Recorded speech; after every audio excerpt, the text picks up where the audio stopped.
Okay, England have survived a comeback from Fiji to win the third Rugby World Cup quarter-final, 30 points to 24 in a thriller in Marseille. First half, England were the better side. They won the first half quite convincingly. The first half was played at frenetic pace. I will say this, the pace of the game in the first half was electric. It was a very high-paced game, which I think impacted how the second half started and the scoring, the rate of scoring at the beginning of the second half dropping off. But it did take a while for the scoring to begin. There is a yellow card and another foul play review, which was a no-arms tackle that wasn't a yellow card, and we can debate that. And then the ending as well, should Farrell have seen yellow for a deliberate knock-on, but we shall get to that in due course. The scoring starts after 11 minutes, so it takes a while for both sides to settle into the game. England have settled into the game better. Fiji just looking a little bit out of sorts. They're not looking like the Fiji we saw in the pool stages. They're not looking like the Fijian side that pushed Wales all the way and beat Australia. They were looking a little bit subpar. And England looked better than they had done leading into the World Cup, where they obviously lost to Fiji in August. So Farrell slots a penalty on 11 minutes. Tuolangi, a lot of debate around Tuolangi's selection. Is he an outside centre? Is he an inside centre? But he's had a very good first half. He has been found wanting defensively at times, but he had a very, very good first half, especially ball in hand. And his try, he's a destructive ball runner. Thoroughly deserved his try in 13 minutes. England have now taken control of the game. Farrell does miss the conversion though, and missed kicks I think have proved a bit crucial for Fiji. Lamani missed a couple of kicks, and Kuravoli I think has missed a kick as well. So Fiji could have won the game if those missed kicks had gone over. Missed kicks have proved crucial. They've left points on the field.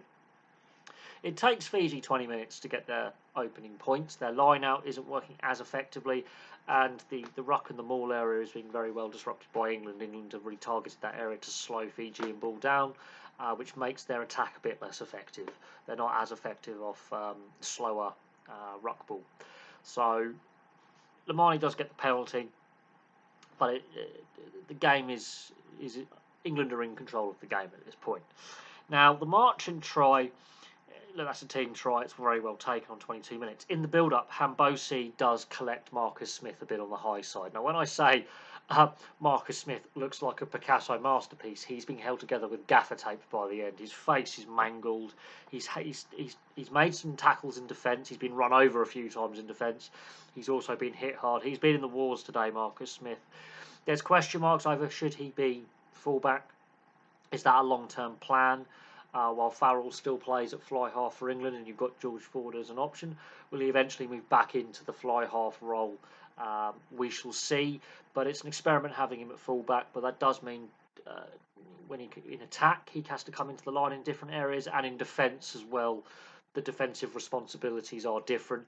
He knows he's been in a game. He looks a bit bashed up, cuts, bruises, and split lip, and bloodied nose, and cuts to his head, and he's been bandaged up. He loves bruises all over his body. He's been in a contest. So Hambosi, I don't think there's any intent. Both players, there's a side step. Both players are sort of going to ground. He does clonk him head on head. I don't think that's I don't think there's any malicious intent. He does see yellow, and we've debated the TMO yellow red card review system before. And that's in the build-up to the Marchant try. Farrell converts. So England are in a very, very comfortable position. They're a man up, and they've scored 2 tries. And then, bearing in mind they're a man down, Fiji come to life. And Mata, their number 8, scores his try. And this is where they can come to life. They can speed up that ruck ball if they win the collision area and they win the breakdown, which they've done. They come to life. And England, it does show a lot of the frailties England have defensively. Is they can't cope very well with faster ruck speed defensively. England have had a lot of issues defensively this year, and they're a man up. They should not be conceding a man up, but they concede. So there are still some deficiencies with this England side. Mata scores, Lamani converts. Farrell brings a little bit more stability with time. Instead of going for the corner, they just calm it down to keep the scoreboard ticking over. This is sudden death knockout. knockout rugby. This isn't the pool stages, so sod bonus points because they don't exist anymore. He slots 2 penalties on 34 and 37 minutes just to keep that scoreboard ticking over and bring a bit of calm to the situation. It's 21-10 at half time. Yeah, that's 40 minutes gone. The speed of the game was ridiculous. It was. It was a very fast-paced game. High energy, high intensity. Was it the best game of rugby? There were some moments. There were some moments where Fiji had some phases in attack where they are willing to throw it around. England had some moments where they are actually looking pretty decent in attack as well. Both sides were willing to play. There was a bit of kicking as well, but it was played at a fast pace. Has an impact on the start of the second half because the start of the second half, there's no scoring for 14 minutes. Scoring stops. The pace of the game drops off. Players are looking tired. So how the benches are used is important. Farrell slots a penalty on 54 minutes, and that brings a bit of calm. Now, in discussing the first half, Tom Curry, that no arms tackle. Got to go back here quickly. Should he have seen yellow for a no arms tackle? That's another area where rugby are clamping down on the no arms tackle. The risk to injury to the tackled player around the ankles and knees is quite severe. And also the risk of injury to the tackling player with no arms as well. It is an act of foul play. No arms tackles are dangerous. Was he lucky not to see yellow? We have seen yellows given for no arms tackles before. Leave that for the comment section. Gets away with one, which is also crucial. So Farrell, as I say, back to the second half. Farrell slots a penalty on 54 minutes. England are in control at this point. They are in control. They're in control. It's 24-10. They are in a commanding position. They're 14 points clear. Fiji have got to get 2 converted tries just to tie the game, let alone win the game. They're in control. But here's the thing. At around the 60-minute mark, this is a problem with England. It doesn't matter who the coach is. This has been a problem for a long time. Going back to the Stuart Lancaster days, this has been an issue for the best part of 8 years now. Is around the 60-minute mark, England's performances drop off. This is a recurring thing. They lose focus, energy, intensity, for whatever reason. Doesn't matter if they've started to make substitutions or not. They become vulnerable at this point, around the 60-minute mark. And this is where Fiji suddenly come to life. Scoreboard pressure is telling. They score 2 tries in 4 minutes, or 64 and 68 minutes. Fiji come to life. And they do what Fiji do, which is fast ruck speed, great handling, offloading, support play. There's always at least 2 players in support of the ball runner. They start into play. And England have allowed this situation to happen by just switching off, just losing that intensity, losing that game management, which is key, losing that control. So Rabai scores his try in 64 minutes, which is converted by Kuravoli, and Botitu scores his try, the fly half, in 68 minutes, again converted by Kuravoli, the replacement scrum half. And suddenly it's 24 all, and we have a game. And Fiji have come alive. And it is, even though England score the final point with a drop goal and a penalty, Fiji are the better side in the last 20 odd minutes. They are the better side. They're on top, the momentum swung, and England are now all at sea. They're all at sea. They are struggling with the increase in ruck speed.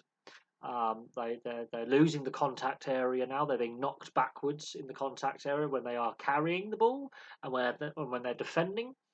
The momentum has swung. Now, yeah, Benel does have a fantastic line break right at the end, which ultimately leads to the final penalty. But the Farrell drop goal as well is important because that isn't a set play drop goal where they've deliberately done several phases and he's sitting in the pocket. That is a snapshot, similar to what George Ford did against Argentina, just going, we need to get some points here, we need to do something. And he decides on the fly to kick a drop goal. He's not deep in the pocket. He hasn't got blockers in front. This is solid. I'm doing it. This is an off-the-cuff drop goal, and it is crucial. And it is crucial at the timing it happens. 71 minutes. They've just been blitzed in a 4-minute spell, conceding 2 tries. That drop goal is crucial. And we regularly criticise Owen Farrell. A lot of people regularly do about some of his decision making. That was a very well taken decision. England have relied on the drop goal this World Cup to get them out of trouble. Argentina game with George Ford, and in this case, they're under pressure. Well, they're down the Fijian end. Get some points. They weren't breaking that Fijian defensive line. Their attack had broken down. and it's a snapshot drop goal. He's decided, I'm doing it. I'm taking the opportunity. And that's a little momentum swing back, but Fiji are still coming. They're still willing to throw the ball around. And then, right at the end, near the end, Pirivoli tries an offload. Benel intercepts it, runs half the length of the field, and that is the key moment. Fiji get done for handling in the ruck. It's a penalty. Farrell slots it was 78 minutes, but hey, Fiji, all they need is a converted try and they win. So England haven't won the game yet. Just after that penalty, the play restarts. Fiji are deciding to throw the ball around, which they were doing in the second half anyway when they scored their 2 tries. They're being threatening. They're running England ragged. The deliberate knock-on. Now, the wording from the referee was he didn't feel that the Fijian player was going to receive the pass. I don't think this... have you seen how the Fijians are playing? They will run anything. Bouncing balls, it doesn't matter. I would argue that Marcus Smith is the only defender back there if the Fijian player picks up the ball, if that was a clean pass. And he's got a clear head of steam. The defence is clear. There's an overlap. Now, it's a penalty only. Now, we can debate again whether a deliberate knock-on should have been a yellow card. I think England have got a bit lucky with a couple of big decisions there. Tom Curry no-arms tackle in the first half, and Owen Farrell with a deliberate knock-on. And that is on the stroke of full time. Now, because it's an active foul play or it's a penalty, Fiji can still kick for touch, get the line out, or even do a tap and go penalty, and the play's still live. And it's very similar to the Ireland-New Zealand game where Ireland had loads of phases at the end. Fiji throwing the kitchen sink at it, and England were holding on. They were holding on. They had allowed a match they were in control of to start slipping away from them. They did ride their luck. And we can question some of the decisions, including the Farrell deliberate knock-on and Tom Curry's no-arm tackle, and were they refereed fairly? Should either of those been a yellow card? We can argue that in retrospect. At the same time, Fiji didn't execute their line out properly today, and they were in a battle at the breakdown. They didn't dominate the breakdown, which is what they had been doing in the pool stages. Also, how much energy did they put into the pool stages that wasn't there today? That loss to Portugal, did that have a psychological impact? And the Portuguese were not fancied to win that game, and the Portuguese pulled off one of the shocks of the World Cup. So there's things we can look at leading into this game, but Fiji, much like Ireland, that last few minutes, many phases and desperation shows, and they couldn't get the points required. But we've had 3 thrilling quarterfinals so far. We've got obviously France Africa as the 4th and final quarterfinal, the favourites versus and the hosts versus the holders. That's the 2nd and 3rd best teams in the world going head to head in Paris. Fiji have been a fantastic, breath of fresh air this tournament. This is their third ever quarter final. England, okay, they've ridden their luck in this tournament in some of the games. They haven't been necessarily the best they could be. There is still a lot of question marks about this England side. There were a lot of question marks going into the tournament. They've made a semi-final, and this, according to the press, is the worst England team we've ever seen. They've made a semi-final. They found a way to win. Now, there are some issues coming out of this game, much like New Zealand last night. I think this win papers over a lot of the cracks that are there within the England system, much like New Zealand last night with their discipline. They had 2 players sin-binned. England, that loss of control after 60 minutes is a recurring theme that we've had over many, many years now. Going back to Stuart Lancaster, that 60-minute mark seems to be a crucial moment for England. If they start conceding points around 60 minutes, they struggle when things start going against them with control, with discipline, with game management.